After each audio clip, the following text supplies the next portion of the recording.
De quoi allons-nous parler dans cette vidéo? Comme vous pouvez le voir, je porte mes lunettes.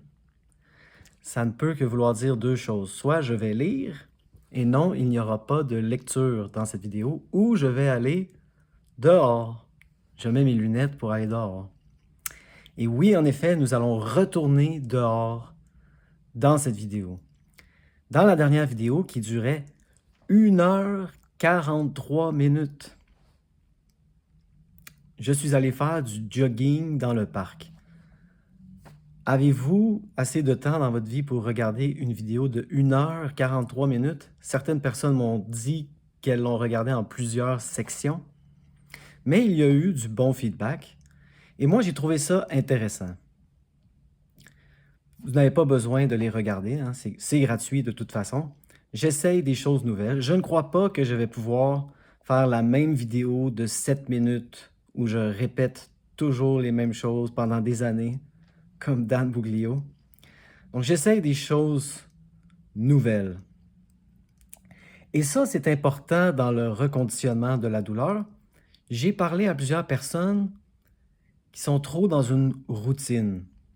Oui, ils vont dehors, ils marchent, mais ils prennent toujours le même chemin. Et ça, peut-être que votre cerveau a décidé que c'est plus sécuritaire. Vous savez où vous en êtes. Moi, j'appelle ça le filet de sécurité. Et tôt ou tard dans le processus, il faut enlever, couper le filet de sécurité. Et de plus en plus, changez vos habitudes. Marchez dans des nouveaux endroits où vous n'avez pas de repères. Où vous ne vous dites pas, ah oui, rendu à cette étape-ci, je sais que je peux marcher sans déclencher trop de symptômes. Et là, vous revenez. Hein? Toujours prendre des nouveaux chemins. Changer de direction. Très important. Très important. Moi, ce que j'ai remarqué, c'est que oui, à un moment donné, j'augmentais l'activité physique, mais je faisais toujours à peu près la même chose et mon cerveau avait décidé que c'était de plus en plus sécuritaire. Et il baissait les symptômes. On commençait à s'habituer. OK, c'est sécuritaire faire du jogging dans le parc. Donc on se dit, j'ai reconditionné la douleur, je suis capable de faire du jogging maintenant. Mais dès que je sortais de ce contexte, il était effrayé de nouveau. Et donc, il faut essayer de varier le contexte le plus possible. Parce que même si on bouge de plus en plus, si on le fait toujours dans le même contexte, il se peut que votre cerveau n'apprenne pas à se sentir en sécurité dans des contextes plus larges, plus variés.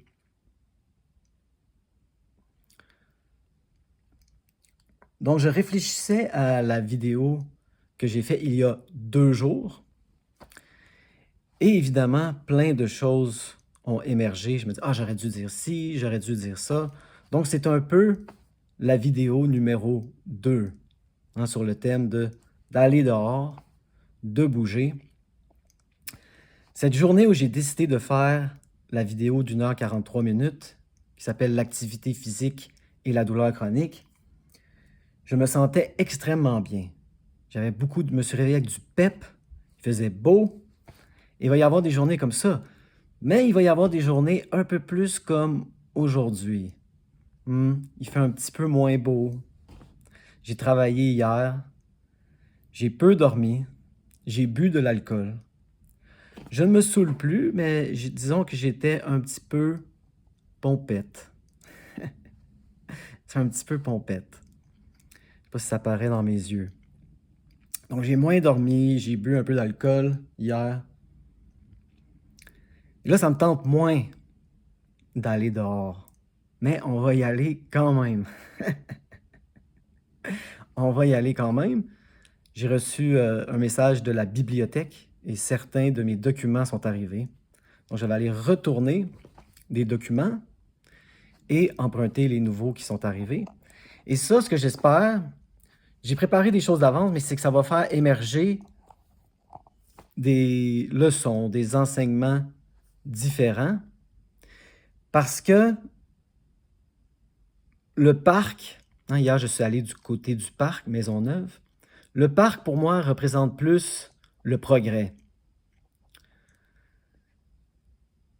c'est vraiment là que j'ai fait une grosse partie de mon reconditionnement de la douleur. Mais lorsque j'étais en douleur chronique et que je me sentais assez bien pour marcher, j'allais souvent chercher mes documents à la bibliothèque. C'était une marche que je considérais pas trop longue.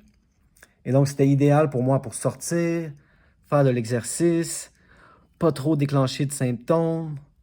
Donc là, vraiment, on retourne beaucoup plus loin là, dans ma période de douleur chronique et au début du processus. Donc, j'espère que ça va faire émerger des choses différentes. Hein? Je ne sais pas si vous reconnaissez, hier, j'ai marché devant ces deux immeubles rouges. Et là, je suis allé dans le boisé. Voici le boisé. Et là, voici l'autre condo où il y a la piscine extérieure. Nous avons la piscine intérieure. Et là, j'ai marché dans le boisé et nous sommes allés du côté des pyramides olympiques. C'est de l'architecture étrange ici.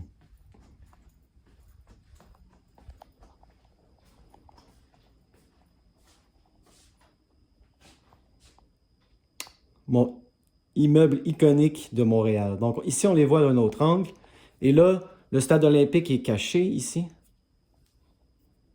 derrière les pyramides. Il est ici environ. Et au loin, nous avons le parc Maisonneuve où je suis allé faire mon jogging. Mais là, nous allons aller du côté de la bibliothèque. Et j'espère que ça va faire émerger des choses différentes. Déjà, j'ai des idées, des choses dont je n'ai pas parlé dans la dernière vidéo, qui me semblent très importantes. Donc, voici le document que j'avais emprunté à la bibliothèque.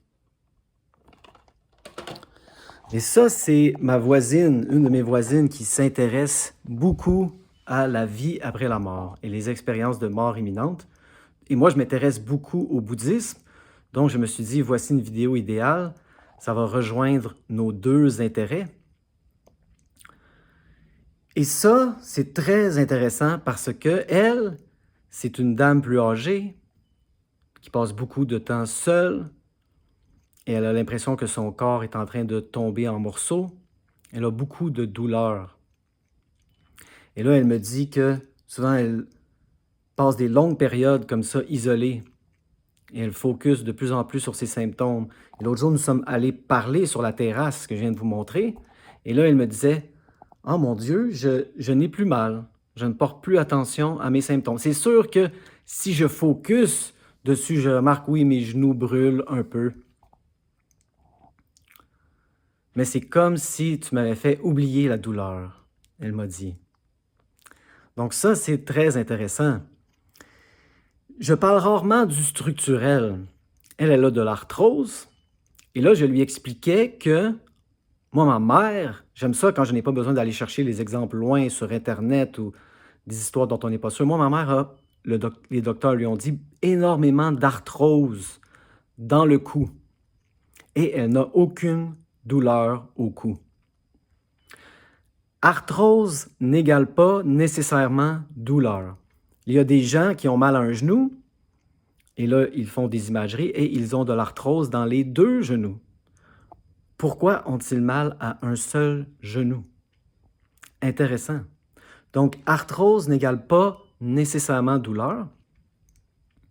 Et ça, j'en parle très peu, mais notre attitude a une influence sur la douleur structurelle. Structurelle. Si on est une personne plus âgée, isolée, on passe beaucoup de temps seul dans son condo, il se peut que notre cerveau amplifie les symptômes. Et là, on va parler avec moi comparé à elle, oui, je suis jeune, un jeune voisin agréable qui a une bonne conversation. Et là, les symptômes disparaissent. Très intéressant. Donc, on va en parler, ça, dans cette vidéo, d'aider les autres. D'aider les autres, je crois que ça va être un thème qui va émerger.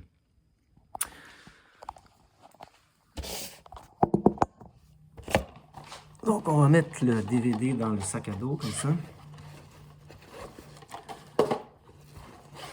Dans cette vidéo, je vais mettre plus d'emphase sur le structurel. Moi, lorsque j'ai commencé à bouger de plus en plus, à mettre mes souliers, par exemple, j'avais les jambes extrêmement raides. Extrêmement raides. Et donc,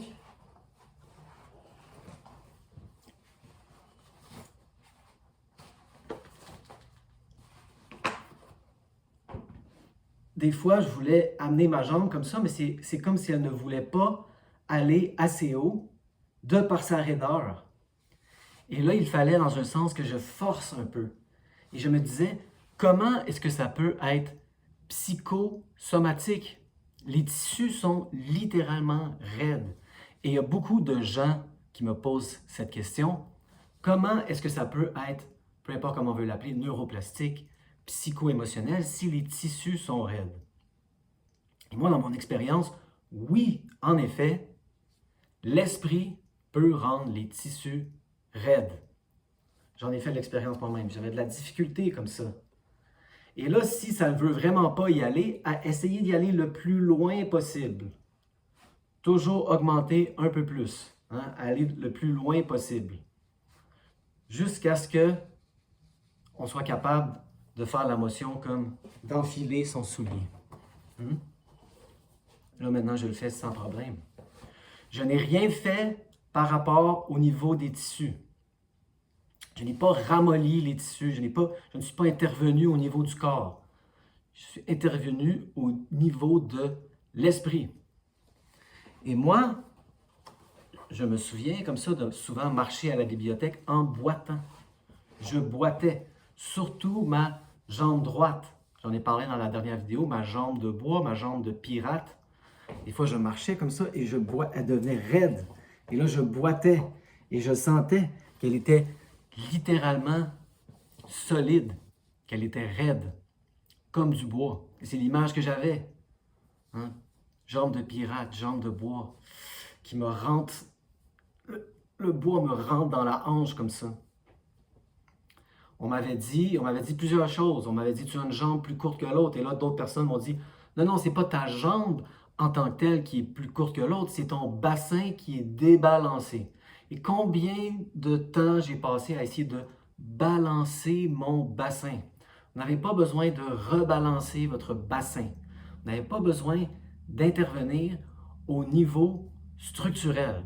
Ce n'est pas structurel, même quand c'est raide. Même quand c'est raide.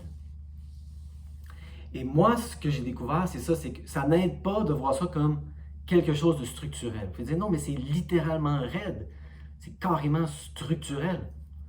Voyez ça comme une projection de l'esprit. Votre corps est en parfait état et c'est votre esprit apeuré, tendu, justement, hyper vigilant. Hypervigilance égale tension, qui tend vos tissus. Mais ça n'aide pas, dans mon expérience, de voir les tissus comme tendus. Imaginez votre corps comme un écran de cinéma, comme ça, en parfait état, et c'est votre cerveau apeuré qui projette les tensions. Les tensions ne sont pas dans le corps, les tensions sont dans l'esprit. Tant que je voyais les tensions comme étant dans le corps, je n'étais pas capable d'aller à la racine, d'adresser la cause, l'esprit.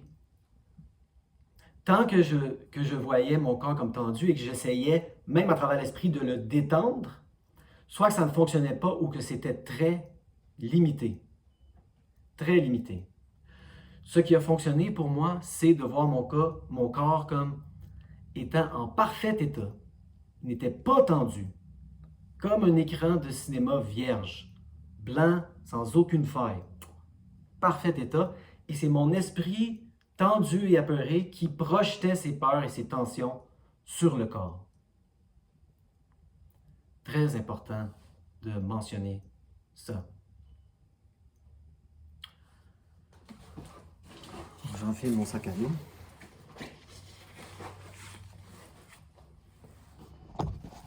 Et nous allons aller dehors à nouveau. nous allons aller à la bibliothèque. Donc, comme je le mentionnais dans la dernière vidéo, moi je parlais beaucoup de mes douleurs, de mes symptômes à mes voisins. La plupart des gens étaient au courant. Hein? Ça, c'est parce que je passais beaucoup de temps dans le spa. Il y a un spa ici. J'y allais 3 fois par jour.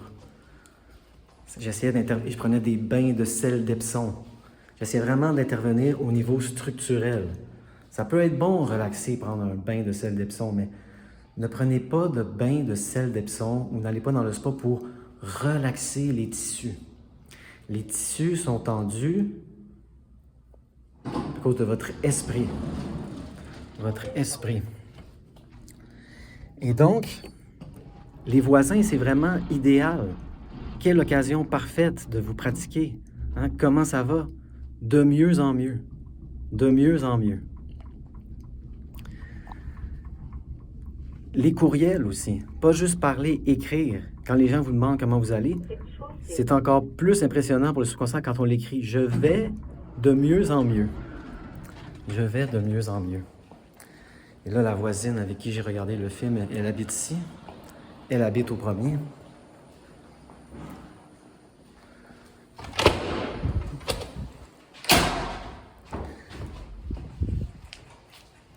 Et elle me disait, hein, dans le temps que je n'avais pas encore découvert le reconditionnement de la douleur, elle me disait, Simon, c'est psychosomatique.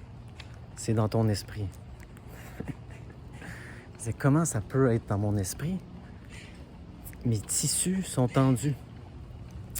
Et là, combien de fois je suis allé à la bibliothèque comme ça et je boitais.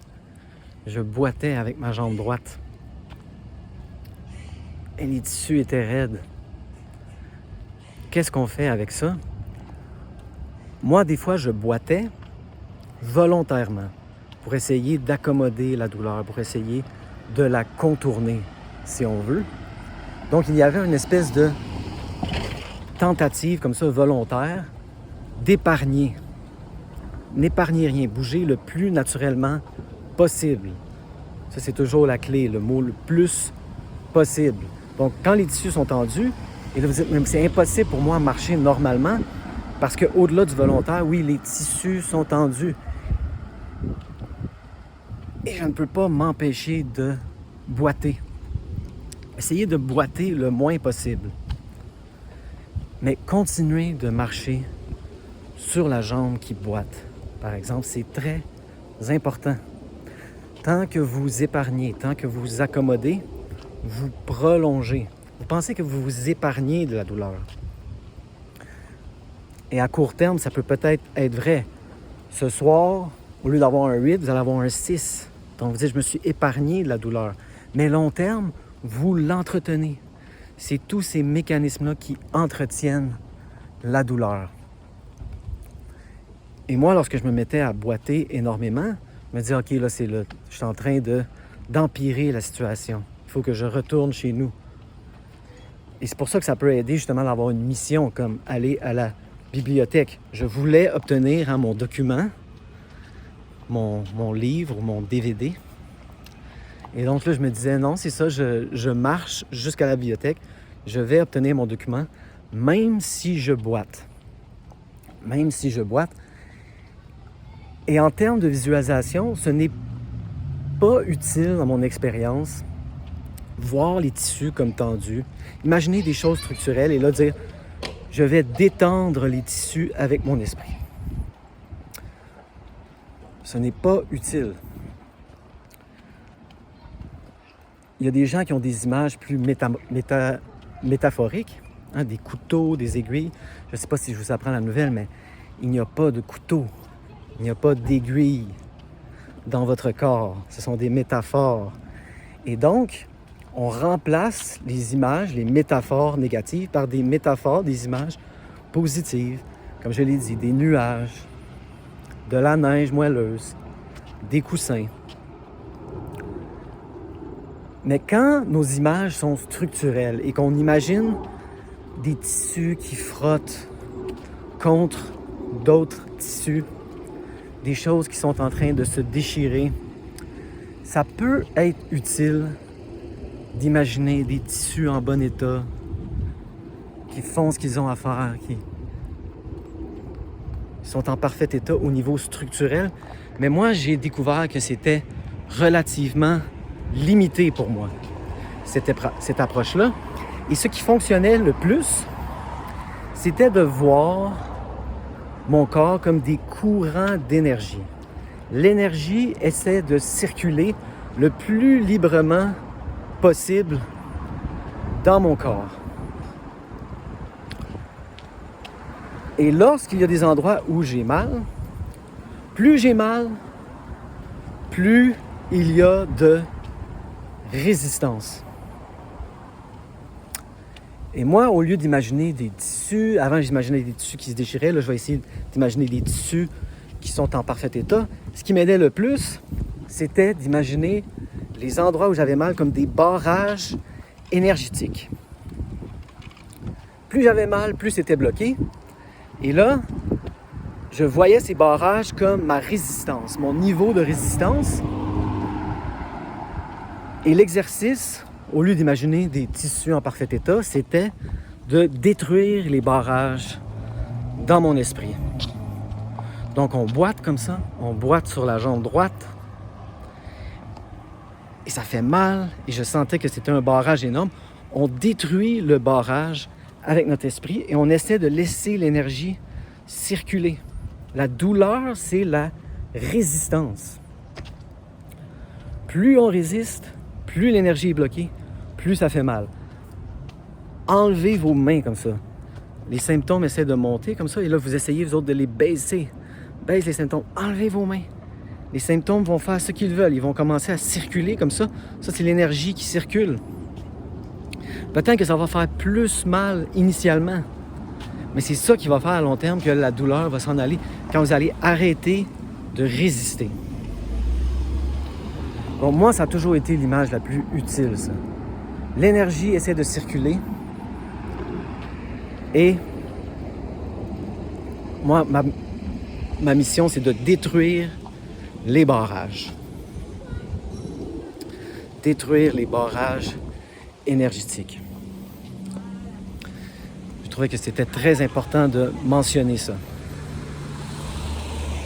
Dans la dernière vidéo, j'ai parlé des pourcentages pour certaines attitudes.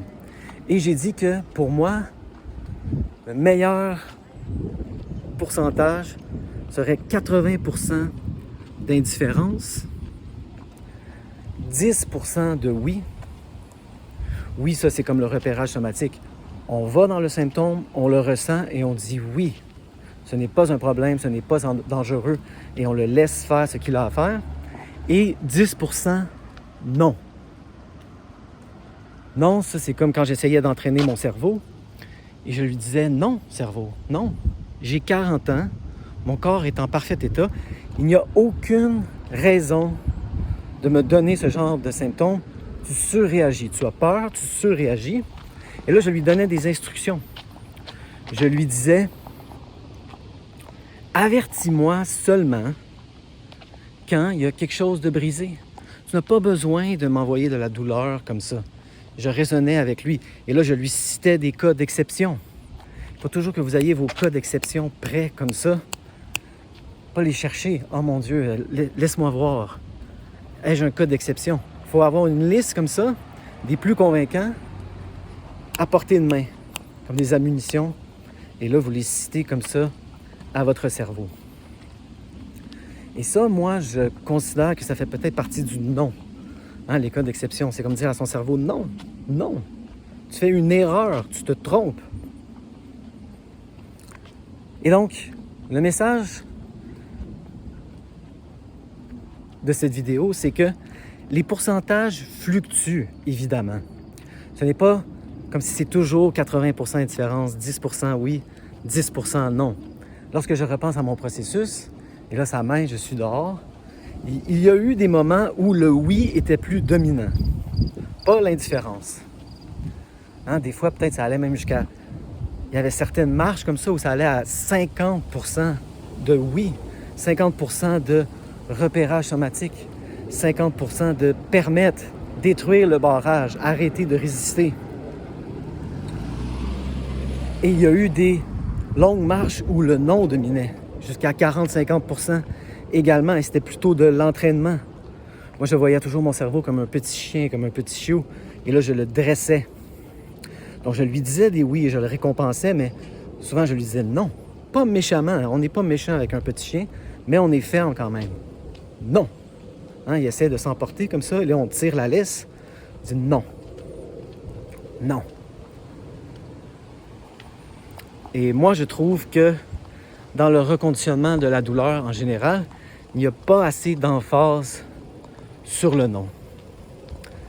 Ça peut aller de quelque chose d'aussi simple qu'entraîner un chien, mais ça peut être beaucoup plus profond, le non. Le non peut aller jusqu'à dire « non, douleur, je n'ai plus besoin de toi ».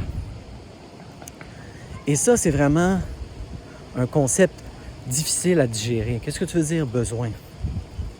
J'ai besoin de la douleur? Mais t'es fou, je veux m'en débarrasser. C'est mon plus grand rêve, ne plus être en douleur. Et là, tu dis « j'en ai besoin ». Mais ça, évidemment, ce n'est pas conscient ou ce n'est pas tout à fait conscient. Le but, c'est que ça devienne de plus en plus conscient, justement. C'est une prise de conscience. C'est un mécanisme de défense. Pourquoi? Ça peut être intéressant de regarder ces mécanismes-là dans d'autres aspects de notre vie. Donc là, ça va être très difficile, ce dont je vais vous parler. Mais pendant longtemps, moi, ça c'est quand j'étais en douleur chronique, je ne connaissais pas encore le reconditionnement de la douleur. Il y avait une bibliothécaire à la bibliothèque que je trouvais très jolie. Je la trouvais de mon goût. Et là, à chaque fois qu'elle était là, je me mettais à trembler. Ma main se mettait à trembler. J'ai toujours eu extrêmement peur du rejet en général, mais surtout du rejet des femmes. Et là, je me mettais à trembler comme ça. Et j'espérais qu'elle soit là. Je me disais, oh, c'est tellement belle, j'espère qu'elle va être là. Mais à chaque fois qu'elle est là, je suis tellement nerveux. Ah non, j'aimerais mieux qu'elle soit pas là, dans le fond. Il y avait ce tiraillement-là. Si elle est là, ah, j'aime ça, mais j'aime pas ça. Si elle est pas là, j'aime ça parce que je suis pas aussi nerveux, mais ah, elle est pas là, la jolie bibliothécaire est pas là. Et donc, toutes ces choses-là sont extrêmement connectées à votre douleur, à vos symptômes chroniques. Les symptômes chroniques sont la manifestation la plus évidente de toutes ces espèces de mécanismes sous-jacents.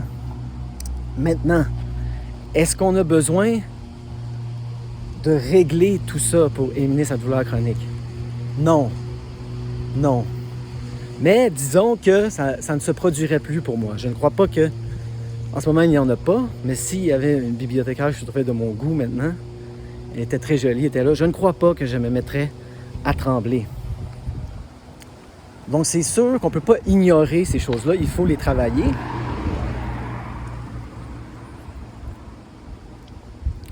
Mais on n'a pas besoin d'arriver à un point où on les règle. Moi, il y a encore des trucs comme ça qui se passent. L'autre jour, c'était une amie de mon ami, elle m'a touché comme ça. Et j'ai senti tout mon corps se tendre.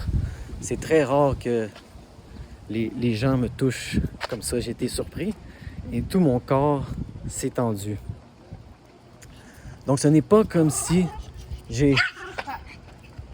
Ah, regardez ce qu'elle a dit à son chien. Comme dans l'autre vidéo. Stop! C'est ça qu'on dit. Arrête! Arrête! Puis il a arrêté. Hein? On peut parler à son cerveau comme un petit chien. Donc, c'est pas comme si j'ai réussi à réguler mon système nerveux à 100% et que je ne tremble plus. Il y a eu une certaine amélioration. C'est sûr. Mais vous n'avez pas besoin de régler le problème. Il suffit d'aller dans la direction générale où on s'améliore, où on baisse le son sur nos tendances, comme ça. Et là, on va passer devant la maison de quelqu'un avec qui je fais l'épicerie.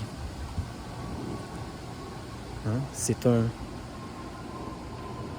monsieur qui est aveugle Et là, moi, la première chose que j'ai décidé de faire, quand je n'étais plus en douleur chronique, c'était d'aider les gens. Parce que pendant des années, c'était moi, ma douleur. Et la première chose que j'ai faite lorsque j'ai arrêté d'être en douleur chronique, je me suis dit, il faut que j'aille aider les autres. Et ça peut être un message complexe pour les gens en douleur chronique, parce que beaucoup de gens en douleur chronique sont des gens qui laissent les besoins des autres passer avant les leurs. Et donc, pour beaucoup de gens, c'est apprendre justement à arrêter d'aider et à apprendre à assouvir ses propres besoins avant ceux des autres. Donc ça peut être un message complexe, le bénévolat et tout ça. Mais je veux le mentionner parce que moi, ça a été très important dans mon processus. La première chose que j'ai faite quand je n'étais plus en douleur, je me suis dit, je vais aller aider les autres. Très important.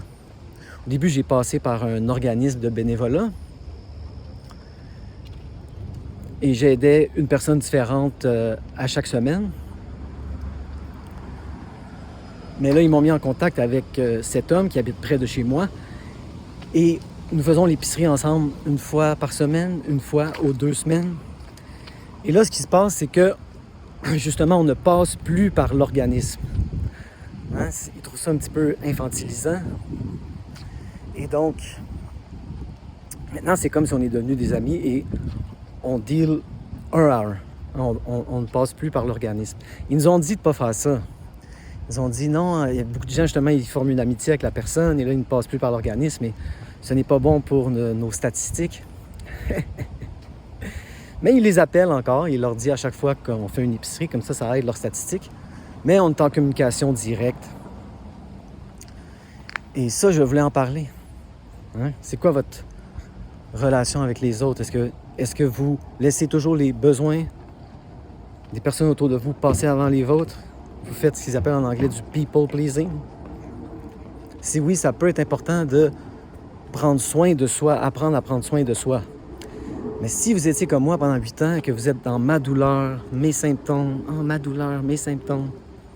ça peut être très important justement de sortir de soi et là d'aller aider les autres. Aider les autres, le bénévolat, c'est idéal pour ça. Et ça nous aide avec la gratitude. Moi, je prends tout ça pour acquis, hein, la vision. Et là, je vais faire l'épicerie avec ce monsieur aveugle. Et là, je réalise que, oh mon Dieu, je prends ma vision pour acquis. Lui, il ne peut pas faire son épicerie tout seul. Ça lui prend quelqu'un pour identifier les aliments, les marques dans les étagères. Ça peut vous aider énormément avec votre gratitude. Très important. Ça a été très important dans mon processus. Commencer à aider les autres. Donc ça, c'était une parenthèse. Je l'ai fait parce que je passais devant sa maison. Donc là, on peut revenir, oui, c'est ça. Au fait qu'avant, quand j'allais à la bibliothèque, ma main droite tremblait parce que je trouvais la bibliothécaire séduisante. De plus en plus, je regarde des histoires de succès, surtout celles sur la chaîne de Dan Bouglio, qui sont traduites avec une piste audio française, pour voir ce que je peux apprendre, voir ce à quoi vous avez accès. Et j'apprends énormément. J'apprends plus en écoutant les histoires de succès qu'en regardant les vidéos des thérapeutes ou des coachs en tant que tels. Parce que des fois, eux, ils nous donnent l'impression d'une espèce d'aboutissement. Hein? Ils ont réussi. Ça y est, ils ont réussi. C'est abouti. Tandis que quand on écoute les histoires de succès, on voit que la plupart des gens... Ça serait pas intéressant de voir une histoire de succès avec quelqu'un qui est à 20... J'aime pas les pourcentages, mais utilisons-les. 20, 30, 40, 50%. Mais moi, je dis que dès que quelqu'un est à 80, 90, il va y avoir des enseignements intéressants, des leçons à apprendre. C'est tellement varié. Chaque personne est unique. Et ça a été très intéressant d'écouter ces histoires.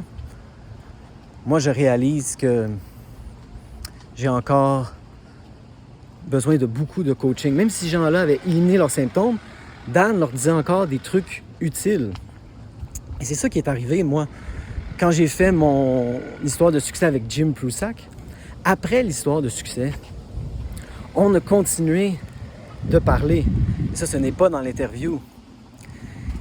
Et je lui parlais justement de mes défis. Maintenant, mes défis, ce n'est plus les symptômes. Et là, je lui parlais justement de ma peur du rejet. Et que m'a-t-il dit? Que m'a-t-il dit? Il dit, j'ai extrêmement peur de me faire rejeter, surtout par les femmes. Et de plus en plus, le but, je crois, de s'exposer aux livres et aux vidéos de Reconditionnement la douleur, c'est qu'il faut apprendre à deviner d'avance ce qu'ils vont dire. Ah oui, je sais qu'est-ce qu'il va dire. Que pensez-vous qu'il m'a dit? Il m'a dit, va te faire rejeter 19 fois de suite. C'est ça, c'est exposition. Peut-être, si vous avez peur, exposition graduelle au début, mais exposition à ce à quoi on a peur. Donc, même si j'ai éliminé mes symptômes, il y a encore beaucoup de place comme ça à l'amélioration. Et c'était intéressant parce que, justement, je n'avais pas payé, mais tout d'un coup, ça devenait comme une session de coaching. Pas avec les symptômes. Qu'est-ce qu'il m'aurait dit? OK, tu as mal à la jambe, tu boites comme ça. Qu'est-ce que tu fais? Tu vas courir. Tu as peur du rejet. Qu'est-ce que tu fais? Tu vas te faire rejeter. Ça n'a plus rapport avec la douleur et avec les symptômes. Un peu si on considère l'anxiété sur un pied d'égalité. Mais ce que j'ai réalisé, moi, c'est ça, c'est que les douleurs, les symptômes étaient une représentation superficielle de peur plus profonde. Et on n'a pas besoin de complètement adresser et d'arrêter d'éviter à 100% ces peurs plus profondes, mais il faut commencer à challenger. Pas juste les symptômes, mais nos peurs plus profondes. Et comme je lui expliquais aussi, depuis ce temps-là, oui, je ne me suis pas fait rejeter 19 fois, mais je me suis fait rejeter une fois. Et j'ai bien géré ça. Mieux qu'avant. Donc, c'est un défi, hein? Et ça, c'est très important. Parce que les gens en douleur chronique voient, comme je l'expliquais hier, une espèce de date magique qui pourrait encercler dans le calendrier. Et là, après, une fois que vous êtes tellement obsédé par les symptômes, souvent un en particulier, ça, si seulement ça pouvait s'en aller, après cette date magique dans le calendrier, je vais être bien, mais ce qu'on réalise, c'est que le processus est perpétuel. La douleur, souvent, est une représentation de quelque chose que vous n'avez pas encore appris. Et apprendre à interagir comme ça avec la douleur va vous apprendre à interagir avec des évitements probablement beaucoup plus profonds dans votre vie. Ça, c'est mon expérience.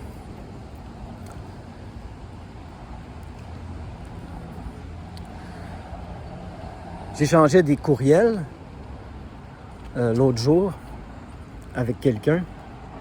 Et lui, il disait, il est de plus en plus convaincu que c'est neuroplastique. Et donc,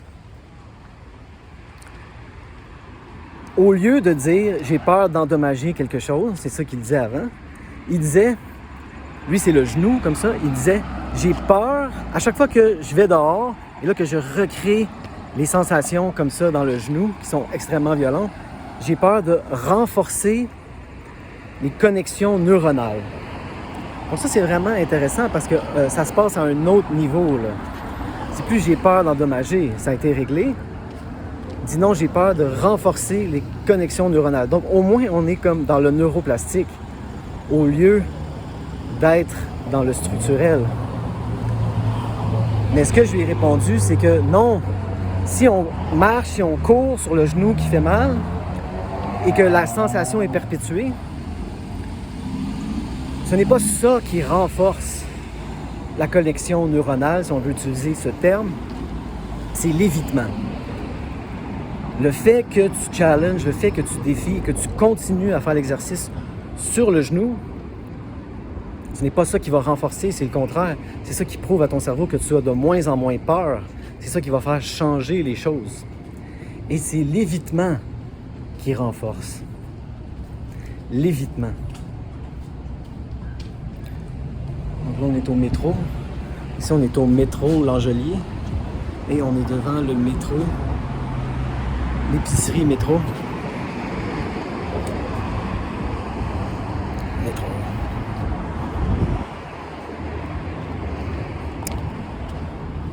Et là, il a dit quelque chose de clé dans le courriel. Il a dit...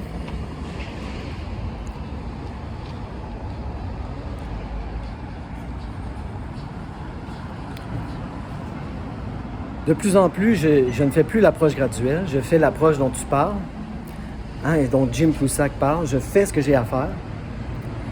Mais il dit, j'ai l'impression de me leurrer, j'ai l'impression vraiment de faire fausse route dans l'idée que je peux vivre une vie normale. Et là, je lui expliquais, c'est ça, la douleur, c'est très superficiel. Et ça cache justement des inquiétudes plus profondes.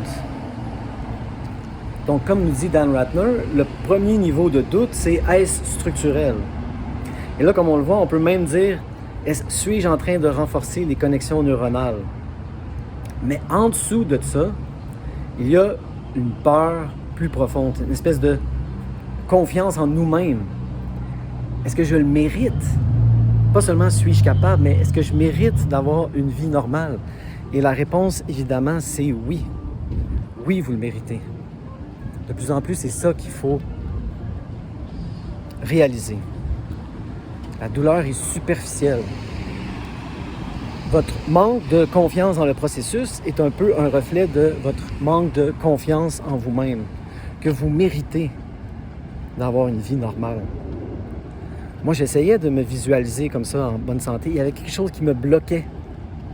C'est quoi ça? Explorer ça de plus en plus. Je doutais de quoi? Est-ce que je doutais du processus? Non, je doutais de moi-même. Je manquais de confiance en moi-même. Et mon manque de confiance dans le processus et mes doutes sur le processus étaient très superficiels. Des doutes de surface. Donc, méditez là-dessus. Méditez là-dessus. On va entrer dans la bibliothèque.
Donc ça, c'est vraiment absolument incroyable.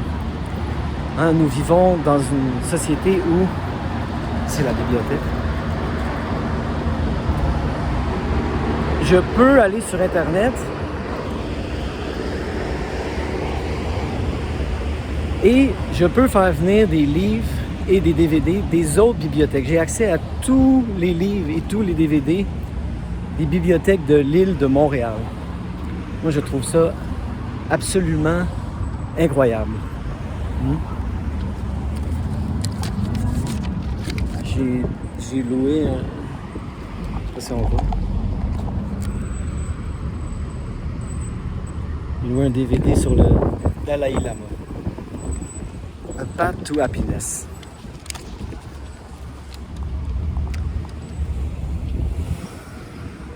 Je ne suis pas un bouddhiste. Hein. Des fois, je trouve que c'est trop religieux, dogmatique. Mais je m'inspire beaucoup d'eux. Hein. Ils ont trouvé des façons justement de cultiver le bonheur, cultiver la joie. Oui, on veut ressentir sa colère. Oui, on veut ressentir sa tristesse. On veut ressentir les choses lorsqu'elles émergent. Mais je ne crois pas qu'on veut cultiver la peur. Parce que la peur vient, on la ressent. Si on prend le jogging, comme dans la vidéo d'hier par exemple, si vous êtes terrifié, il est fort possible, j'essaie de faire attention à la formulation, il est possible que ça se retourne contre vous.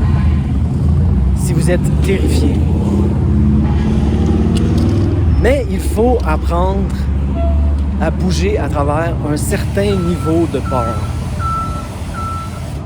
Il faut absolument apprendre à bouger à travers des assez hauts niveaux de peur, oui. Peut-être pas de la terreur, mais de la peur.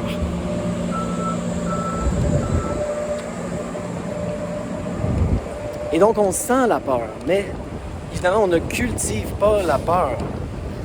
Et il y a des stratégies pour cultiver la compassion, cultiver la joie, cultiver le bonheur, cultiver la gratitude. Il y a des gens qui font ça comme ça depuis des siècles, voire même des milliers d'années. Ils ont des techniques. Et moi, dans mon expérience, ça a fait partie, ça, du reconditionnement de la douleur. J'étais devenu très négatif.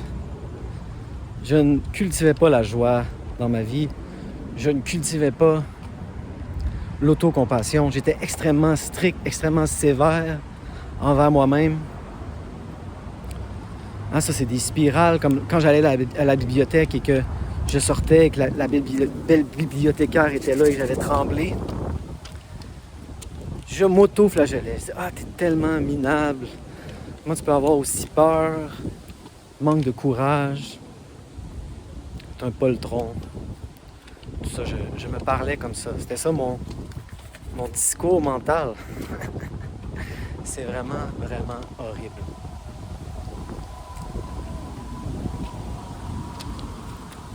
Je vais mettre les DVD dans mon sac.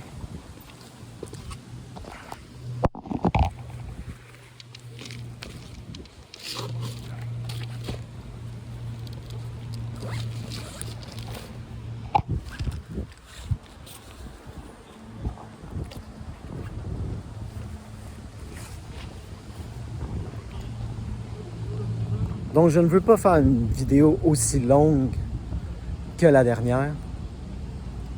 1h43. C'est vraiment long. Mais je voulais apporter des ajouts comme ça.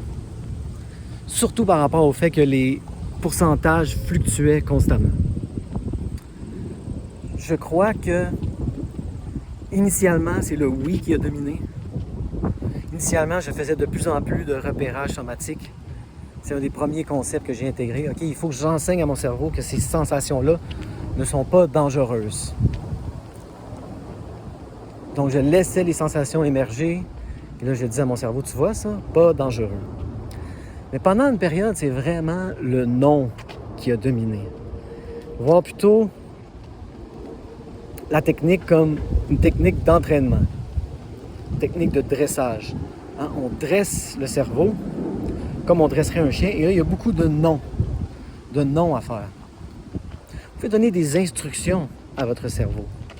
Il va finir par vous écouter si vous êtes constant. Donc pendant une longue période, c'est le non qui a dominé. Et ça, les gens en parlent peu dans les autres chaînes, mais c'est étrange parce que c'est un des feedbacks que j'ai le plus souvent. Les gens ils disent « Oui, je maîtrise très bien le non. » Surtout avec les symptômes qui essaient d'émerger. Hein, vous commencez à marcher comme ça. Et là, peut-être que votre pied va commencer à faire des siennes. Et là, dites « Non, je sais ce que c'est neuroplastique, c'est rien, non. » Et ça s'en va. Il y a beaucoup de gens, j'ai eu ce feedback-là. Ils disent « Oui, ça, je suis capable, mais c'est plus difficile avec les vieux symptômes bien installés. Hein, les petits nouveaux qui essaient de faire comme non, non. » Mais là, les vieux qui sont installés, moi, j'ai déjà réussi avec la stratégie du non, avec des vieux symptômes installés. C'est plus rare, j'avais plus de pratique, justement, mais j'ai réussi. Et ça peut être controversé dans le reconditionnement de la douleur. Si vous écoutez Dan Buglio, par exemple, il va vous dire « On ne peut pas éteindre les symptômes volontairement. » Mais moi, ce n'est pas ça mon expérience. Mon expérience, c'est plus j'avais de pratique, plus des fois, c'est vraiment important de le spécifier, j'étais capable d'éteindre les symptômes avec mon esprit. Le but, c'est de ne pas être déçu si ça ne fonctionne pas. Mais de plus en plus, même des vieilles, des fois bien installées, j'étais comme non, on n'a pas besoin de ça. Pourquoi tu fais ça? Je citais les cas d'exception et je lui disais précisément, non seulement ce n'est pas utile ce que tu fais en ce moment, mais ça me nuit, tu me nuis. Et là, le cerveau était surpris, mais j'essaie de protéger, je te nuis en ce moment, tu me nuis. À quoi ça sert? Donner des sensations comme ça, exagérées tout le temps. Lorsqu'il va y avoir une vraie urgence, c'est comme le petit garçon qui criait au loup. J'y parlais comme ça à mon cerveau. Il faut raisonner avec le cerveau. Il y a un aspect comme ça. C'était comme le petit garçon qui criait au loup. Il est toujours en train de crier au loup. Lorsqu'il va y avoir un vrai loup, ça va devenir problématique. J'ai dit, avertis-moi seulement lorsqu'il y a un vrai loup. Tu cries toujours au loup, danger, danger, danger. Avertis-moi seulement lorsqu'il y a un vrai loup. Nous allons avoir une relation beaucoup plus saine. Je vais te croire lorsque tu m'avertis. Parce que de plus en plus, je doutais de toutes mes douleurs.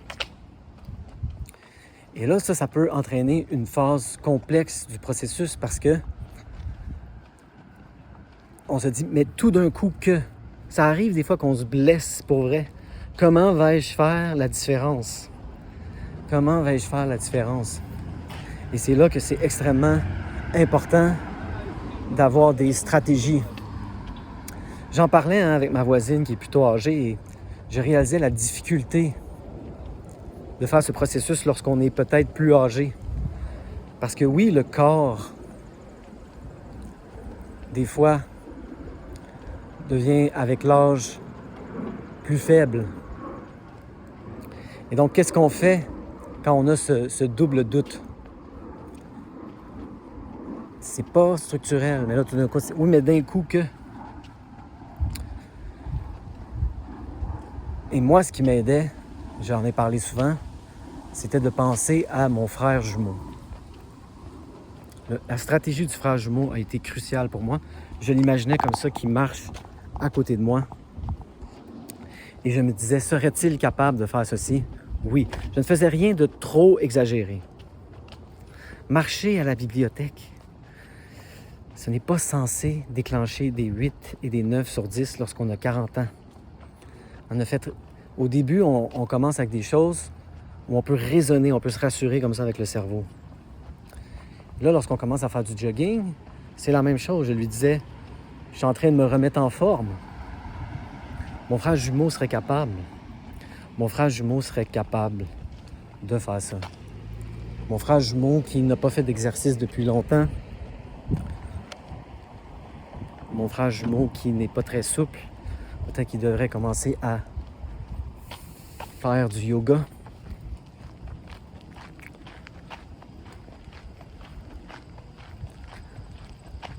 Et j'ai commencé à tout faire ce que mon frère jumeau, peu en forme, pas très souple, pourrait faire sans se blesser.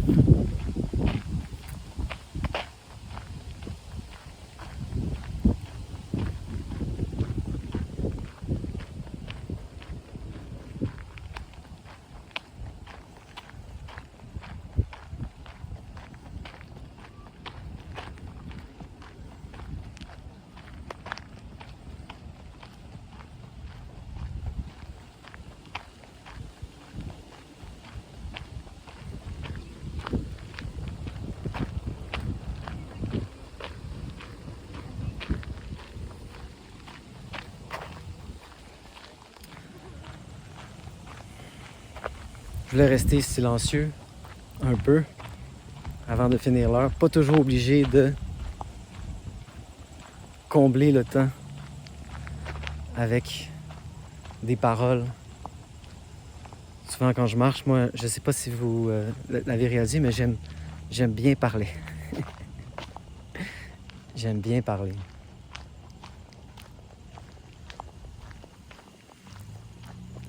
Et souvent, c'est comme ça dans ma tête. Bla bla bla bla bla bla bla. Bli bli bli bli bli. Bla bla bla bla bla. Blou blou blou blou blou.